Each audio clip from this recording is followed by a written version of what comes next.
Hello, and welcome back to the Deep Dive. Okay there. So today, we're doing something, well, a little different, kind of inspired by a really interesting idea you, our listener, shared with us. We're going to explore this possibility. Yeah. Learning English while you sleep. Yeah, that idea. You sent us some, fascinating thoughts and even a few personal stories about trying to learn English during sleep. It's quite intriguing. It really is. So our goal today is basically to unpack this concept. We want to see what the material suggests about, how this might work, what you could maybe gain from it, and really answer that big question. Can you actually learn English while you're sleeping? Exactly. Because the ideas you shared, they ranged quite a bit, didn't they? From being a bit unsure about the whole thing, which I admit was my first reaction to. Mine too, yeah. A bit skeptical. To some actually quite positive experiences. So we're going to be looking at some of the key phrases and concepts that kept popping up in your material. Definitely. Stick with us because we think this could open up a whole new way of thinking about language learning. Or maybe not. We'll see. We'll see. Okay, let's start with that first thought. Is it really truly possible to learn something significant when you're, asleep? Yeah, the material you provided actually included a moment where this exact question came up, someone wondering if it was even realistic. Yeah. What struck you about that initial bit? Well, the first thing that comes to mind is, can your brain really take in and actually hold on to new information when you're in such a different state? Right. It sounds almost too good to be true. Like you just play recording and poof, you wake up knowing French or something. If only. Not about active studying in the way we usually think about it. Okay. More like getting used to the language. Passively. Passive familiarization. Yeah, that makes sense. And the early experiences described in your material, they seem to point that way too. Exactly. There was that one really interesting example. Someone listening to super basic phrases, hello, how are you? Stuff like that while they slept. Right. I remember that. And the result, apparently, was that they started dreaming about saying hello. Dreaming about it. Which, might tie into how the brain consolidates memories during sleep, replaying things. Though how much that actually translates to learning, well, that's the million-dollar question, isn't it? Dreaming about saying hello. That's quite something. Yeah. What do you reckon that tells us about the very first steps? Is it just about getting those really basic readings sort of ingrained? It suggests that even while sleeping, the brain might be processing, maybe even practicing on some level, those very simple, highly repeated phrases. It's probably not about, complex grammar at this stage. Definitely not. No, seems unlikely. But it could be the very, very beginning of recognizing the sounds, the rhythms of English. Feeling a bit more comfortable with it. Like laying down a really basic foundation, maybe.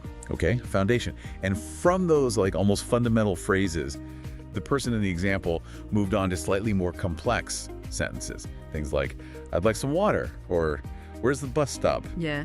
Which seems like a natural next step. Absolutely. It points towards gradually increasing the complexity of what you're listening to. Right. So moving from simple greetings to these short, functional phrases, you're potentially exposing your sleeping brain to a bit more vocabulary, maybe some basic sentence structure. Still passive, though. Oh, definitely still passive, not active study. But it's a step up in the kind of information that might be getting processed somehow. Which leads us to that idea that kept coming up. Yeah. That by listening to these basic English conversations asleep, the brain might start to pick up patterns. That was a key phrase. Pick up patterns? What kinds of linguistic patterns do you think the brain could possibly identify in this passive way? Well, what's interesting there is the potential for the brain to maybe subconsciously absorb things like the usual order of words in a sentence. Okay. Or the way your voice goes up for a question, down for a statement. That kind of intonation. Right, the musicality of it. Exactly. And maybe even some really basic grammar structures without any conscious effort. Think about how little kids learn their first language. Yeah, they just absorb it. They're just surrounded by sounds long before they understand the rules consciously. This sleep thing might be a very, very basic version of that, almost instinctual. Some research even suggests the brain can do a kind of statistical learning in sleep. Statistical learning? Yeah, like unconsciously tracking how often certain sounds or words go together, which is, a fundamental part of figuring out language. That makes a lot of sense, actually. Just getting your ear used to it, Yeah. starting to feel the flow. And the material you shared, it also gave us some handy definitions for these key phrases, which was helpful, like learn while sleeping. Just defined as studying while you're asleep. Example, try to learn vocabulary while sleeping. Pretty straightforward. Yep.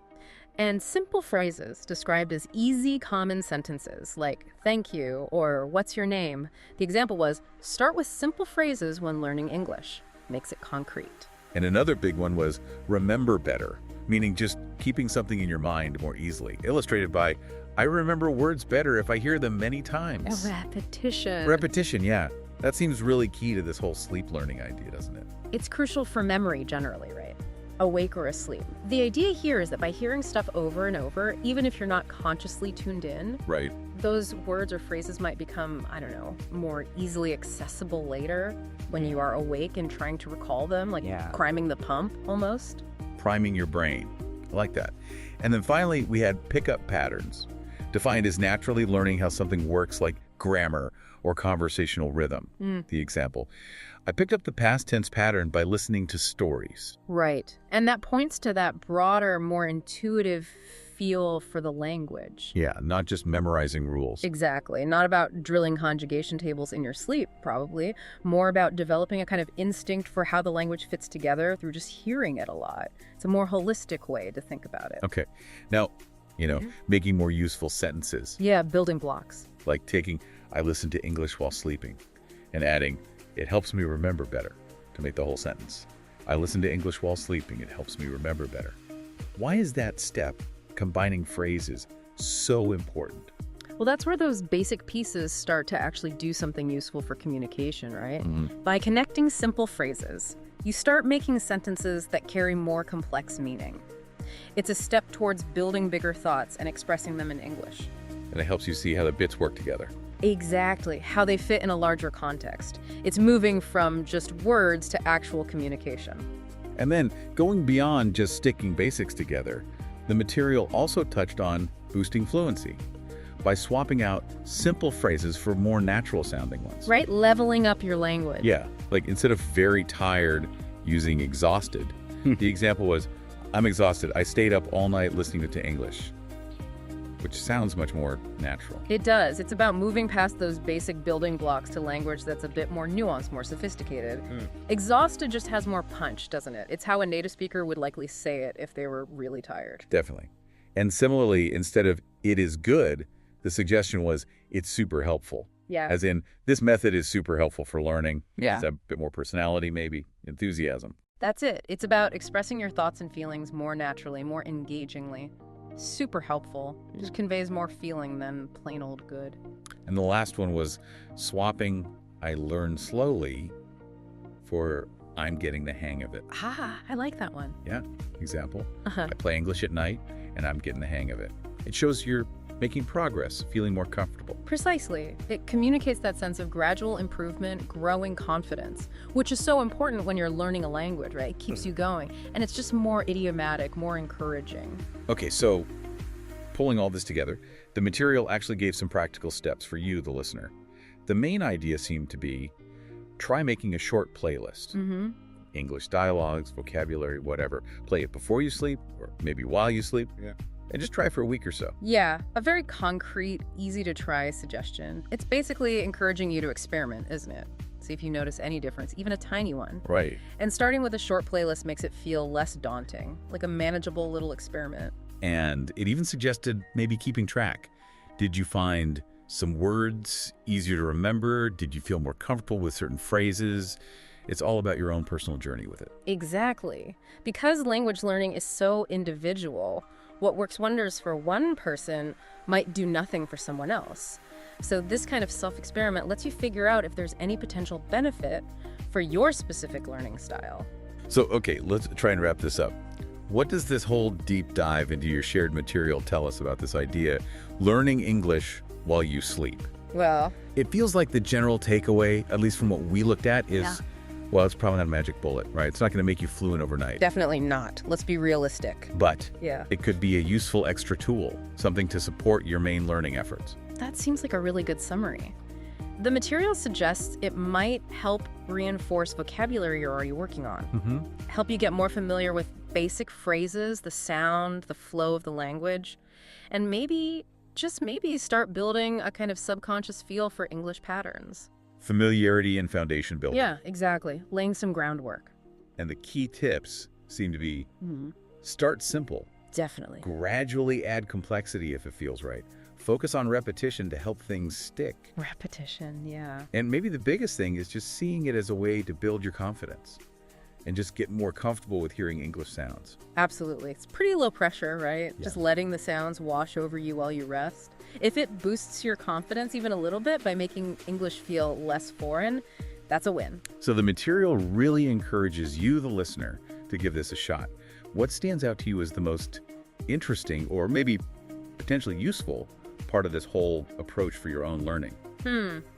For me, I think it's that potential for subconscious pattern recognition. Right. Our brains are just amazing pattern finding machines, and even if it's passive exposure during sleep, maybe it is subtly training your brain to pick up on the underlying structure of English.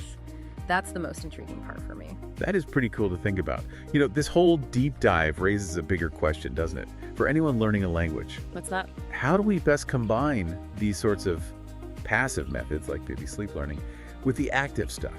Yeah. Actually practicing speaking, doing grammar exercises, all that. Yeah. The integration question. How do you get the best results? It feels like you probably need a mix, right? A well-rounded approach. That feels like a really crucial point. Sleep learning, if it works at all, is almost certainly not a complete solution by itself.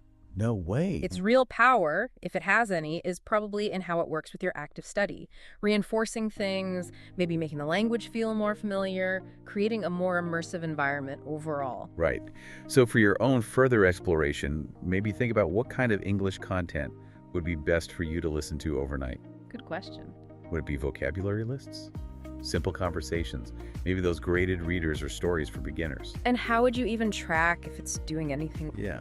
How could you track any potential benefits you might feel over a week? Or maybe longer? Maybe just keeping a simple log. Jotting down any feelings or observations could give you some interesting insights. Excellent things to consider. Experimenting is definitely key. Finding content that resonates, even subconsciously. And yeah, tracking progress, however small, is always motivating.